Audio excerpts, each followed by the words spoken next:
I don't know if they're giving up, but they're certainly changing their approach. And that's because they are now offering a retrofit at the Tesla Service Center to go in, pay $700, or I guess this is Canadian funds over here, or is that? Yeah, that's Canadian. It's Canadian. I think it's around 700 US or 960 Canadian. Can you go back actually to the Tesla page that you have open? Available March 2023. Okay.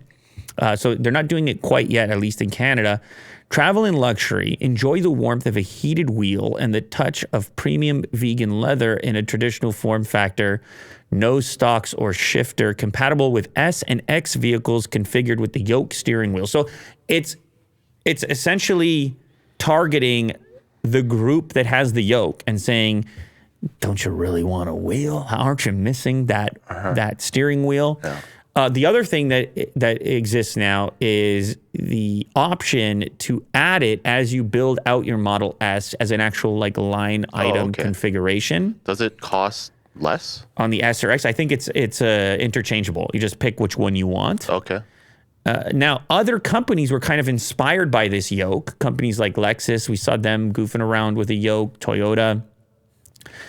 Who knows long term? And now, granted, Lexus's yoke is a little bit more wheel-like, maybe, arguably. Let me just tell you, as a yoke man, okay, over the last little while, I probably have 7,000 or 8,000 kilometers on that yoke. A couple of things. I'm going to get real with you for a moment here. Whatever this vegan leather-like substance is that's on there, it's not your thing? It's not as durable as leather. I'm going to tell you that right now. And because the yoke, and I'm going like really weird with it, because there are things I really like about the yoke. Mm-hmm. For example, it opens up your display when you are using FSD, right? Mm. You have nothing, no obstruction. You just have the road, your display, and you're barely touching it anyways. Mm. So like there's some things I really like about it. Plus it feels futuristic. It's a really nice place to rest your hands. Obviously in and out of the parking lot, it's inferior. Right, you have this big flat bottom. It's inferior to a wheel in and out the parking lot. But other places, it's superior, in my opinion. Like on the open road with FSD going. Mm. But do you see that little corner there, on the left-hand side, right, like in the bottom left corner, right there? It creates a right angle, and what ends up happening is you hit it frequently. Your pants will rub against it. Mm.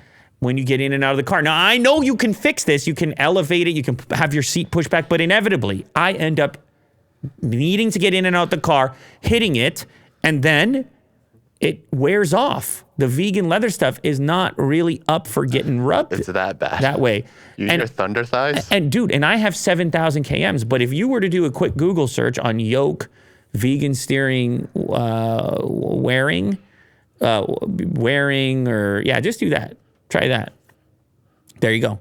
Look at that. No. Click on the other one right there. Oh, right here? That, right there. Exactly like that. That's your problem right here. Exactly. And some people, they were like, well, do you put lotion on your hands? Or I have no issues, or whatever it might be. So I don't know. It probably depends on the clothing you're wearing, the way your body is structured, how you get in and out, how careful you are. So I'll take some of the blame. But when you have a wheel, you don't have that rigid edge to hit. Mm.